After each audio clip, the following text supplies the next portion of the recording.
genético. Desde el punto de vista químico, este aminoácido son, en este caso, de carácter apolar. Por eso es que en otras referencias bibliográficas la ya encontramos como aminoácidos de carácter hidrofóbico. Aparte se caracteriza, como ustedes están viendo, por su cadena lateral, en este caso del grupo indol. Bien. Acá tenemos el triptófano. Entonces, ¿qué vamos a hacer? A este triptófano vamos a ingresar un grupo oxígeno. Entonces, ¿qué vamos a sacar? Acá en el grupo indol vamos a agregar el alcohol. Entonces ya no vamos a hacer un triptófano, sino vamos a hacer 5-hidroxitriptófano. Es decir, en el carbono 5 se agregaron un grupo hidroxilo. ¿Y para qué lo agrego ahí? Para sintetizar que un componente importante, es uno de ellos, un neurotransmisor que se llama la serotonina. Y eso nos sirve para que la recaptación de la serotonina y este neurotransmisor pues nos ayuda para, por ejemplo, a nuestros pacientitos cuando hay un cuadro clínico de la depresión. Es por eso que a veces decimos, ¿no? Mayormente se ven pacientes con problemas a nivel del sistema nervioso y dicen, le falta el triptófano por esto cuadro clínico que les estoy mostrando. Bien, a partir del triptófano también vamos a sintetizar, ¿no? Agregar en el anillo indólico, vamos a sintetizar y vamos a formar el N-formil, en este caso cureminina. Esta componente, este derivado del triptófano, tenemos también la cunerinina. Esta cunerinina vamos a sintetizar, vamos a hablar un poco de bioquímica, por ejemplo, parte del cetoglutarato, del glutamato, por ejemplo, ¿no? ¿Y qué vamos a ir viendo ahí? Vamos a ir retirando quizás grupos hidroxilos, grupos metoxis, o para formar ¿qué? Para formar el ácido santurénico o ácido quinalurémico. La gran diferencia de aquí, de estos anillos, es que van moviéndose los grupos hidroxilos, ¿no? Eso es la posición de los grupos hidroxilos que se van formando. Bien. Y ahí tenía la explicación de la serotonina, te llamando que a partir de que también desde el punto de vista YUPAC, para que hablemos, se llama 5-hidroxitriptamina porque en el carbono 5 se ha ingresado un grupo hidroxilo a partir del triptófano, ¿no? Sabemos que es un neurotransmisor que a partir de ello se va transformando a de los aminoácidos del triptófano, ¿no? Pero lo beneficioso que también se encuentran en las plantas, en los animales, y hay muchos que nos ayuda a los procesos fisiológicos de nuestra anatomía.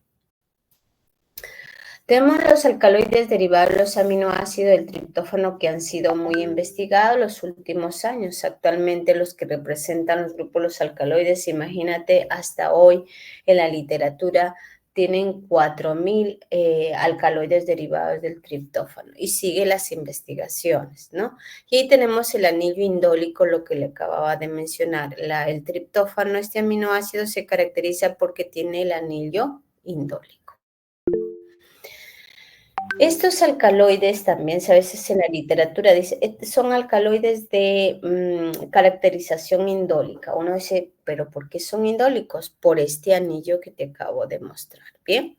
Entonces se encuentran distribuidos en hongos, en plantas y también en animales. Más que todo, el alto porcentaje es en el reino vegetal, en las familias de ¿cuáles? Las apocynaceas, otras las loganiceas, por ejemplo, las rubiaceas, ¿no? Estas familias son muy ricas de encontrarse estos alcaloides indólicos e incluso aparte de indólicos tenemos los monoterpénicos. Son distribuidos ampliamente en el reino vegetal, más de 35 familias, ¿no? Entonces, mira, imagínense y siguen investigando, ¿no? Han encontrado en investigaciones 4.000 alcaloides derivados del anillo indol, pero las familias se han encontrado 35. Aparte de sus estructuras químicas que tienen un carácter indólico, ¿no? Que a partir de ello podemos sintetizar la serotonina, la 5-hidroxitriptófano, por ejemplo, que es un neurotransmisor. Se utiliza en la medicina. ¿Con qué objetivo, con qué acción farmacológica? Como anticancerígeno, a nivel cardiovascular, antimalárico y oxitóxico también se utiliza. Bien, el triptófano, en pocas excepciones, el triptófano pues se utiliza producto de la descarboxilación. ¿Por qué se llama descarboxilación? Porque de su anillo indólico se puede sacar el grupo carboxilo, ¿no? Y a partir cuando ya se me desprende el grupo carboxilo, voy a tener como resultado la triptamina, que es un alcaloide indólico. Esta a base de ¿qué? De dos átomos de hidrógeno. Uno de los nitrógenos, por ejemplo, va a estar a nivel del anillo indólico y el segundo va a estar separado por dos carbonos en la posición beta del anillo indólico. Y todo este proceso que te acabo de explicar, ¿cómo ocurre? Ocurre a través de la condensación de ¿qué? De este derivado, de esta descarboxilación que se llama la triptamina. Y un aldehído también, o cetoácido, que se llama la metoxi también, se obtiene de la beta-carbolina. Si la reacción de, por ejemplo, de Manish o afecta a carbono 2, es decir, en el núcleo del indol, o de la indolenina, si afecta al carbono 3, también puede afectar, porque estamos en la posición beta, por eso se llama la carbolina. Y acá tenemos. Ahí tenemos el triptófano, es decir, que esta es una posición levógira. Tiene un grupo carboxilo allí, tiene grupos nitrogenados, es decir, si ahí tiene dos grupos nitrogenados, ¿no? Y estos hay que manejarlo en el radical. Por ejemplo, decía, descarboxilación, a partir de la descarboxilación yo puedo sintetizar la triptamina, es decir, vamos a sacar este carboxilo que la tenemos acá y por lo pronto pues ya no tengo el carboxilo. Bien, entonces a partir de ella, de la triptamina, de la molécula descarboxilada a partir del L-triptófano,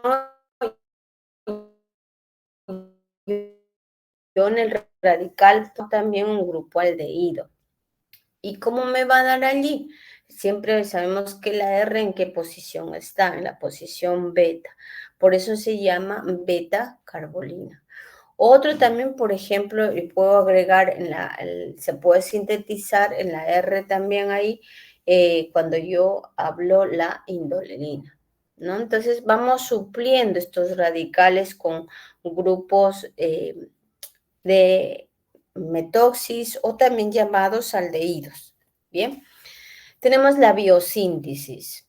A partir de que yo sintetizo, por ejemplo, una de ellos, el alcaloide de cornezuelo, por ejemplo, ¿no? Tenemos el triptófano. A partir del triptófano que yo voy a sintetizar o biosintetizar la psilocibina. ¿Qué diferencia hay entre el triptófano y la psilocibina? Es la única opción ahí. Tenemos que el anillo indólico sí las tiene. La fusión es esta parte de acá, que ha ingresado un fósforo, ¿no? Ahí la única función. El resto está, bueno, el grupo amino, ¿no? Y también se ha descarboxilado, porque aquí tenemos un grupo carboxilo, entonces se ha descarboxilado. Entonces, a partir ya de la molécula descarboxilada, de la triptamina, participa mucho la triptamina cuando hablamos en la bioquímica e incluso en la bioquímica de las plantas, hablamos de la participación del ácido mabelónico. Este ácido mabelónico, ¿qué es lo que va a trabajar? Va a sintetizar el ácido lisérgico. Y este ácido lisérgico, le decía, por ejemplo, vamos a los alcaloides de cornezuelo, el más conocido, la fisiostigmina, ¿no? Otro de ellos, por ejemplo, tenemos la estricnina. Es diverso la fisiostigmina con la estricnina. y la tenemos otra, la reserpina. Entonces, ¿qué importancia tiene este aminoácido que a partir de ello yo puedo suplir, por ejemplo, en la posición radical? Y la molécula de la reserpina es una molécula muy compleja, ya que sí cuenta con el anillo indólico, pero su peso molecular es muy amplio. Aparte está compuesto por grupos de carboxilos. Otros quizás un grupo metoxi o varios metoxis, y eso es la que la vuelve a la molécula muy compleja y por lo pronto puede tener reacciones adversas. ¿Bien? Este alcaloide se encuentra, siempre los alcaloides indólicos se encuentran en forma de sales. Por eso es cuando se extrae la planta para nosotros sintetizar estos alcaloides indólicos, se trabaja, hay que humedecerlo, la muestra con un álcali. ¿Para qué? Para que estos alcaloides libres se obtengan a través de solventes orgánicos. ¿Y cuál es el solvente orgánico? En ellos a veces con el éter, ¿no? Más que todo el éter de petróleo. Los alcaloides se obtiene una mezcla, tanto en la base neutra o ácida también, para separar estos principios activos. Hay literaturas que también lo recalca, el aislamiento y detección de los alcaloides indólicos se trabaja a nivel de reacciones neutras o ácidas, pero siempre con solventes orgánicos. Otros, por ejemplo, te decía, con la fase acuosa vamos a trabajar con el éter y lo vamos alcalinizando con, valga la redundancia, con ácido clorhídrico, por ejemplo. Y ahí tenemos el material vegetal. Mayormente para sintetizar alcaloides indólicos, la que se extrae la planta, mayormente de todas las familias que le hemos descrito, se puede traer de las semillas o de las hojas. Y las hojas, cuando uno la coge, las hojas se aprecia mucho la grasa, ¿no? Los componentes que en este caso no polares. Debido a estos compuestos, se forman emulsiones. Cuando se somete la partición, se elimina a menudo la material vegetal con éter de petróleo, la que yo te mencionaba hace un momento, y este trabajo con solventes orgánicos se llama percolación. La mayoría de los alcaloides de carácter indólico no son solubles en el éter de petróleo. Simplemente me sirve para extraerlo, ¿no? El extracto debe probarse para extraer alcaloides. Acidificar la muestra. Y ahí tenemos, ¿no? Todo el protocolo, los pasos para extraer un alcaloide indólico, ¿no? Tengo la materia vegetal, la familia, la que tú quieras, que lo hemos descrito, incluso decía que puede haber 35 familias, neutralizarlo o alcalinizarlo, por ejemplo, ¿no? Y tenemos ahí, ¿y con qué reactivos lo vas a trabajar? Decía, puede ser con ácido clorhídrico, otro, por ejemplo, con hidróxido de amoníaco, puedes trabajarlo, ¿no? Depende de qué familia estamos viendo, pero mayormente los alcaloides indólicos sí o sí se trabaja con solventes orgánicos. El más conocido es el éter de petróleo, ¿bien? Entonces, hay maneras también de aislarlo y de detectarlo, ¿no? En donde, cómo encontramos y cómo eliminar estas grasas porque estas plantas sí o sí tienen un exceso de grasa, ¿no? Dice, puede extraerse con agua, la grasa, pero el agua tiene que estar temperada, sin que destruya el metabolito, ¿no? Otros mayormente se hace por metanol, etanol o mezclas hidroalcohólicas. No, a veces con agua no es lo recomendable, les decía, porque a veces, aunque tú quieras, se quedan moléculas del agua allí y pues a veces la humedad longuea y pierdes toda la muestra, ¿no? Hay soluciones hidroalcohólicas, ojo, hay que siempre trabajar con la acidificación, tenemos que tener siempre nuestro pHímetro al lado. La mayoría de estos alcaloides se encuentran en forma de sales, les indiqué, ¿no? Y cuando hacemos solubilidad, la mayoría son solubles en alcohol. ¿Bien? Ahora, esta solución alcohólica se evapora bajo el vacío de la consistencia, mayormente en residuos. Un ratito, chicos, por favor. Un 5.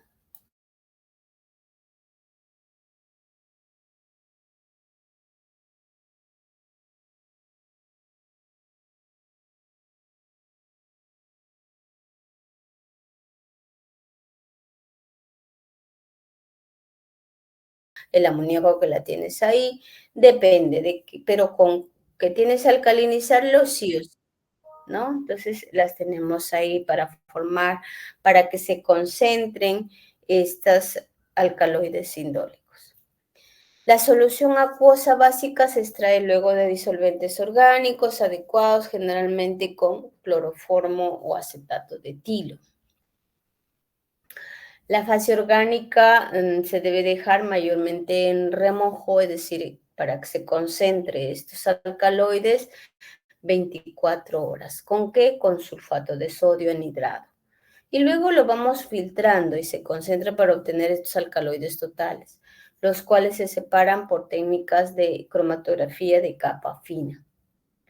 Estas soluciones básicas pueden contener alcaloides cuaternarios incluso, ¿no? Y ahí pues se somete con reactivos de alcaloides para identificar qué cantidad, cuál es la concentración, ¿no? Todos los reactivos, que seguramente en la práctica lo vamos a utilizar nosotros también. Estos reactivos, para eso ustedes tienen que llevar plantas medicinales con alcaloides indólicos, ¿bien? Y ahí tenemos, ¿no? Los alcaloides indólicos se clasifican en derivados del triptófano, que ya lo hemos explicado, o la triptamina 5-hidroximelatonina también. Y la N-D, o se llama B también, de dimetiltriptamina. Cuando la mayoría de las estructuras químicas que ustedes están viendo es que en el radical vamos a ir supliendo pequeños grupos funcionales, por ejemplo, un hidrógeno, un metil, ¿no? O un grupo hidroxilo, depende, ¿no? Por ejemplo, si yo quiero tener la triptamina, puedo en el radical 1 puedo ingresar un hidrógeno, en el radical 2 puedo ingresar dos hidrógenos. Entonces, para sintetizar la triptamina.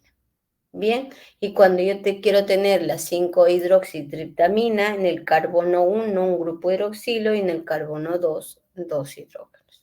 Y así sucesivamente vamos a ir clasificando estos alcaloides simples derivados del triptófano.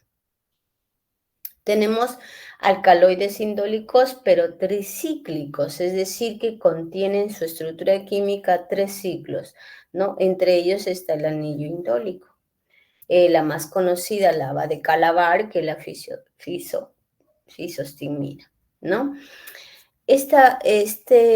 Carbonilos, estos 3, 4 dihidro o beta carbonilo, que se llama el jarmalano, el jarmalol, la jarmalina, por ejemplo, ¿no? Y también hay beta carbolinas. Estas beta carbolinas tenemos, por ejemplo, el jarmano, la jarmina, el jarmol. Y ahí tenemos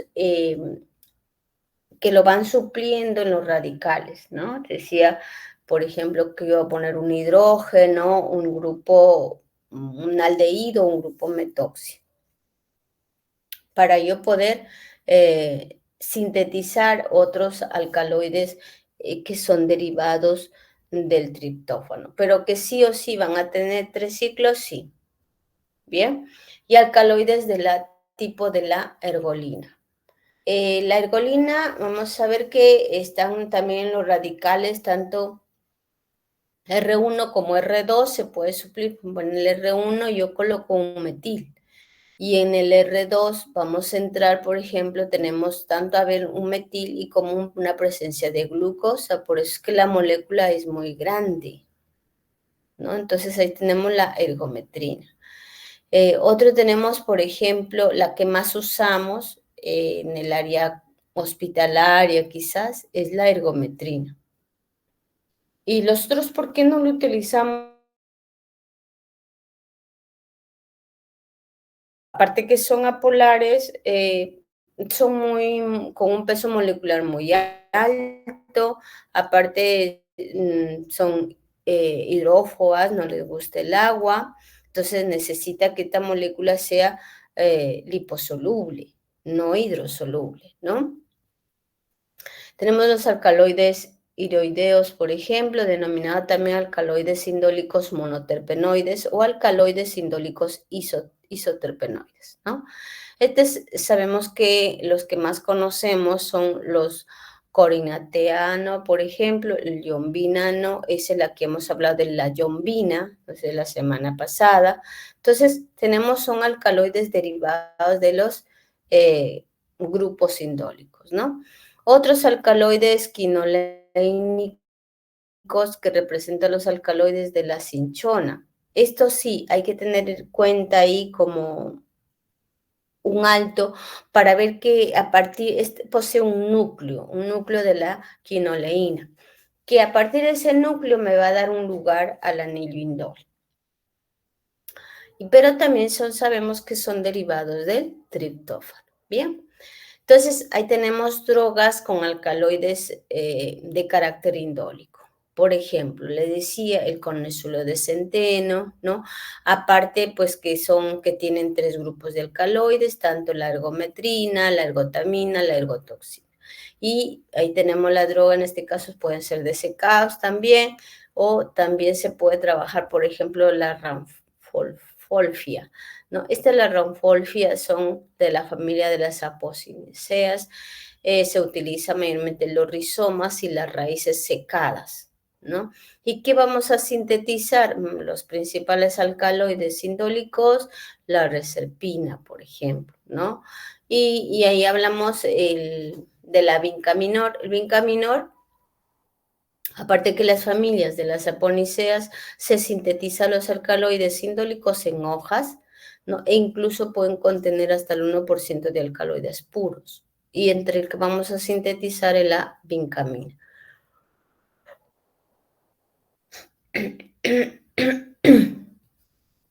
Hay otros alcaloides que la vinca de Madagascar, que es diverso a la vinca minor. La vinca Madagascar vamos a extraer de las hojas. Pero ¿y qué alcaloide yo voy a sintetizar? Incluso lo utilizamos para nuestros pacientes, que la vinblastina y la vincristina. Se utiliza, por ejemplo, para inhibir las células cancerígenas. Bien, la nuez vómita, tenemos la estricnina, tenemos la brucina, que se extrae de las semillas maduras y aparte que tienen que estar secas. Y otra tenemos el haba de calabar, que te decía, son leguminosas, ¿no? Son semillas maduras y secas. ¿Y qué vamos a extraer? La fisostigmina, ¿no? Otro de ellos, la esceramina. Entonces, miren los alcaloides que encontramos ahí. Otros, por ejemplo, encontramos que en la corteza, raíz, encontramos la uña de gato. ¿Y qué alcaloides vamos a sintetizar ahí? La mitrafilina, ¿no? Otro, la rincofilina, más conocidos. Y creo que ustedes lo han escuchado, la uña de gato. Se puede extraer también, en este caso, de las hojas. ¿Qué familias son? Las rubiáceas, por ejemplo, ¿no?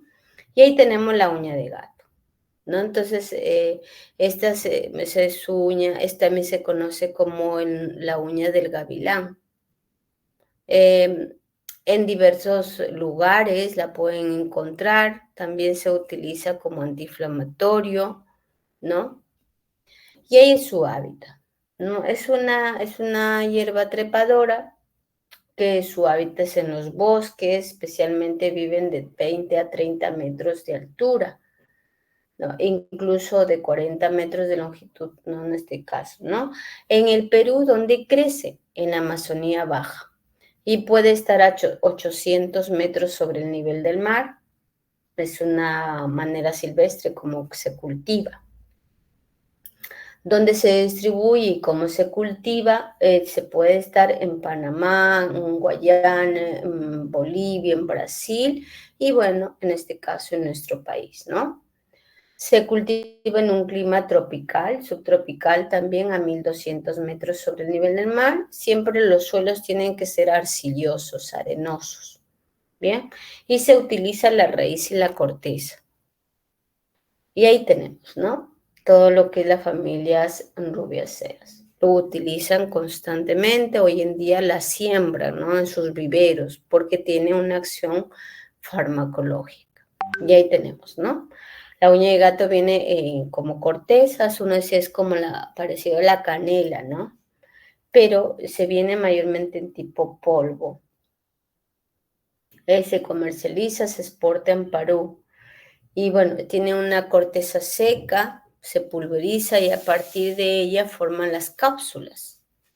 Lo liofilizan estas cápsulas, incluso hacen ungüentos, bolsitas filtrantes de infusión, hay caramelos ya hechas a través de la uña de gato. ¿Qué composición encontramos? Ya te había dicho los alcaloides, ¿no? La mitrafilina, la isomitrafilina, la rincofilina, ¿no? Y contienen alcaloides tetracíclicos y pentacíclicos, ¿no? ¿Entre qué metabolitos vas a encontrar? Taninos, flavonoides y el ácido quinóbico, ¿no? ¿Por qué se llaman tetracíclicos, pentacíclicos? Ahí lo estás observando, ¿no? Porque tiene diversos ciclos, como son cerrados. Por ejemplo, la mitrafilina. Tienen puentes de hidrógenos fusionados entre un anillo y otro anillo. La isomitrafilina, por ejemplo. Entonces, son estos principios activos encontrados en la corteza de la uña de gato y que pues la utilizan hoy en Perú, ¿no? Ya tienen formas farmacéuticas de ello. Y te decía qué uso lo dan, antiinflamatorio. Pero también previenen el cáncer, dice, porque hay estudios que hay propiedades, son antioxidantes y antimutagénicas.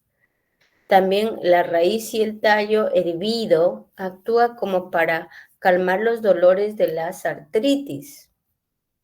Y la corteza a veces cuando lo hierven, lo beben, sirve como antiinflamatorio, aparte como diurético y depurativo a nivel del organismo.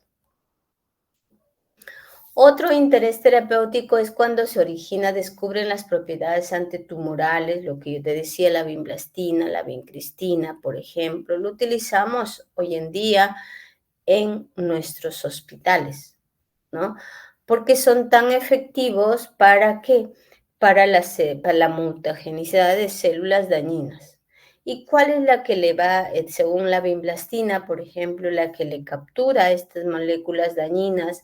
Es este anillo de aquí abajo. Este es el anillo indólico. Acá también tenemos, pero la que incluso se une, mira. Entonces, tenemos grupos carboxilos, tienen grupos aminos. Entonces, la complejidad la que le da a la destrucción a estas células cancerígenas son esta parte de acá. ¿Bien? Estas plantas ustedes lo han visto por los jardines, incluso cuando vamos a hacer las prácticas, si es que ya llegamos a sintetizar esto, ojalá la puedan llevar. Bien. Y ahí tenemos la cinchona, que están viendo acá, son flores como tipo de unos racimos, ¿no? Y la droga se utiliza en la corteza. Se usa como antimalárico, también para bajar la temperatura. Su composición química de la cinchona, vamos a encontrar la cinconina, la cincodinina, por ejemplo, lo encontramos ahí. Y también encontramos la famosa quinidina. Sus flores, ya te dije que son blancas, son como tipo de racimos. Otro de ellos, la fufetenina, por ejemplo, la lista roja de la Unión Internacional de la Conservación Natural, se considera que en el 2004 Electul albirus como una especie de categoría de conservación. Un estudio que realizaron en el 2019 recomiendan la actualización del estado de conservación de los principios éticos, del impacto en la ecología, es decir, que no haya explotación masiva, porque yo le decía, desde el inicio le digo siempre, ¿no? ¿De qué parte de la planta vas a coger para investigar? ¿O qué parte del animal vas a coger para investigar? ¿Por qué? Porque la fufetamina se extrae de las secreciones del sapo, que contiene 5-metoxi o 5-diftametiltriptano, ¿no? O la bufetamina. Entonces, por ejemplo, acá yo no voy a coger al sapo y lo voy a matar. Entonces tenemos que saberlo cuidar, ¿no? Muchas veces, nuestros tesistas que hacen, cogen al sapo y pues el sapo para protegerse activa estas secreciones. Entonces ahí encuentras esta sustancia, que es altamente tóxico, sí, pero son alcaloides derivados del anillo indólico. Bien, y ahí tenemos el cannabis, que se utiliza hoy en día, por ejemplo, para cuadros clínicos de la epilepsia, para calmar el dolor, se utiliza. Pero que esto sería con un control de calidad lo más que podamos. ¿Cuáles son? Por ejemplo, uno de ellos que tenga el nombre del químico farmacéutico, ¿no? Que tenga un lote, un control de calidad microbiológico. No solamente es que sí es aceite de cannabis, pero al cabo no es, nos están engañando. O bueno, engañan a nuestros pacientitos, ¿no? Otro de ellos tenemos que la peregrina, que seguramente estas plantas también lo has visto, ¿no? Estos sí son conocidos mayormente como el niopo también, el nopo, el mopo, mayormente es como el árbol, es un árbol muy perenne, también está en Sudamérica, en el Caribe, pero acá en Perú también. Y ahí tenemos el alcaloide, ¿no? En este caso el NN-dimetiltriptamina. ¿Por qué se llama NN? Porque tiene 2 grupos nitrogenados, ¿no? Y también a partir de ella pues llamamos la 5-hidroxibufetamina. Entonces, mira, esta planta lo podemos utilizar nosotros y va a tener alcaloides del triptófano. Otros derivados es la ayahuasca, que es una planta quechua, ¿no? Que se llama el bejuco de la muerte, dice. ¿Por qué? Porque es una planta como tipo de enredadera y tiene bejucos, pues, ¿no? Sus tallos son gruesos y se enriedan entre ellos. Por ejemplo, en Perú se usa, en Bolivia, como parte, dice, afrodisíaco, en el Ecuador también, por sus alcaloides. Bien, ahí la tienes, ¿no? Ese es el tronco que lo encuentras de la ayahuasca. Las personas, nuestros pobladores que lo utilizan, la ayahuasca, dice que como es una soga que se va torciendo, es una soga de los espíritus, dice. La etimología espíritu y muerte. Es decir, te encuentras con el espíritu y también con la muerte. Es una cuerda, es un paso, dice ahí, ¿no? Entonces, son hipótesis, son sus creencias, ¿no? De cada uno de ellos, pero hay que seguir investigando. ¿Que tiene un carácter afrodisíaco? Sí. ¿Que tiene un carácter alucinógeno? Sí. Eso está comprobado, ¿no? Encontramos en Perú, Bolivia y partes del Ecuador, mayormente en la Amazonía, ¿no? También en las partes más cercanas fronterizas entre los dos países, se encuentra ahí la ayahuasca. ¿Qué composición química tiene esta planta? La ayahuasca tiene la jarmina y la tetrohidrojarmina, que son alcaloides derivados que una clase de los beta-carbolina que actúan inhibiendo la IMAO, que es la monaminoxidasa, por eso es que actúa a nivel del sistema nervioso, por eso se llama psicoactivos, ¿no? De la difeniltriptamina. Y ahí tenemos la jarmina, la betacarbolina, la dimetiltriptamina. Y ahí están viendo ustedes, la ayahuasca, los pobladores lo utilizan para sus ceremonias, ¿no? Lo beben y pues pierden un momento la conciencia, no es que la conciencia, sino como que se distorsiona parte del sistema nervioso, porque incluso ellos dicen, ¿no? Cuando conversas con los pobladores, dice, yo he bebido la ayahuasca y lo he visto a mi mamá que ha fallecido, supongamos, años tras años. Yo me encontré con ella, por eso dice, se encuentran con la muerte, ¿no? Otro dice, por ejemplo, dice, yo he visto a mi mamá y mi mamá me ha dicho que yo voy a tener tal futuro. Entonces es un paso, ¿no? Entre el espíritu y la muerte. Bueno, eso son estudios que todavía falta perfeccionar uno de ellos. Usos tradicionales que se utiliza, por ejemplo, la ayahuasca lo utilizan para sus ceremonias, ¿no? Se llama Onikovin o Mishitaminkovin, son sus ceremonias, sus rituales de curaciones. Y no solamente es de hoy, viene tiempos muy antiguos que la utilizan los chamanes, los shipibos, por ejemplo, ¿no? Y no solamente utilizan la ayahuasca, utilizan diversas plantas que lo maceran y lo mezclan con finalidad de sus rituales, ceremonias y efectos curativos.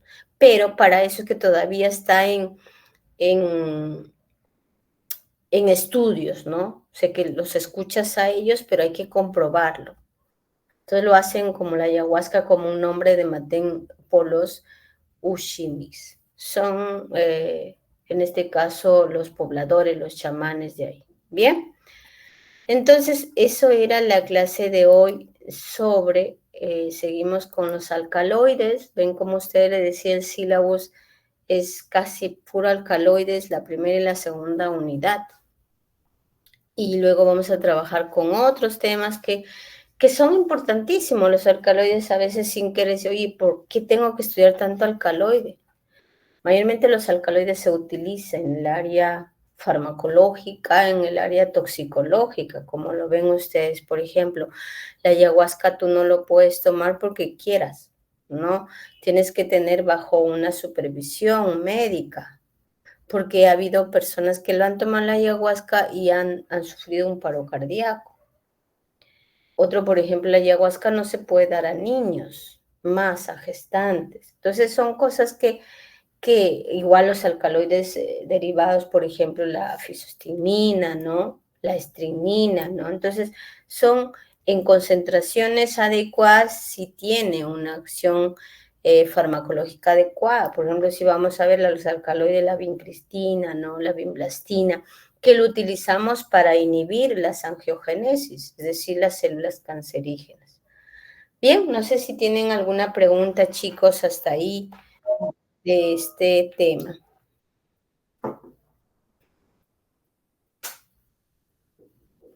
Chicos, ¿están ahí? Se fueron.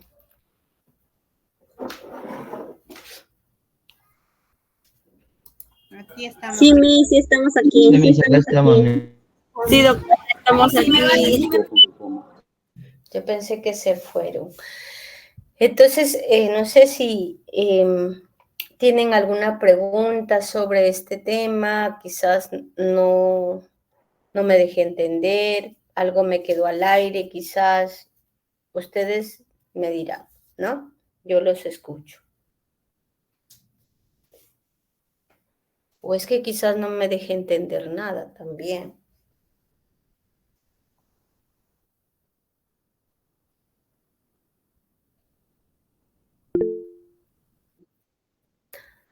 Dime,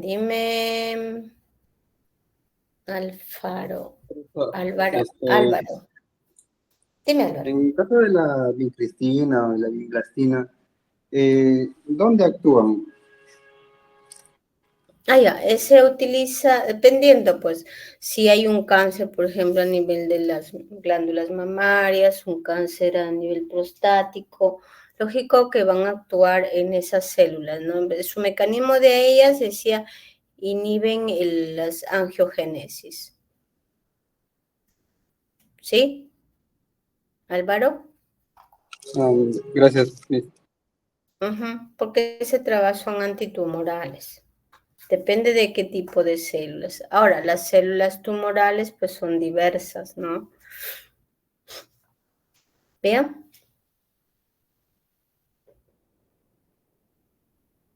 Bien, chicos, si no hay ninguna pregunta, ahorita tenemos, es las 5:51. Yo creo que les doy unos 10 minutitos y empezamos con las exposiciones. Depende.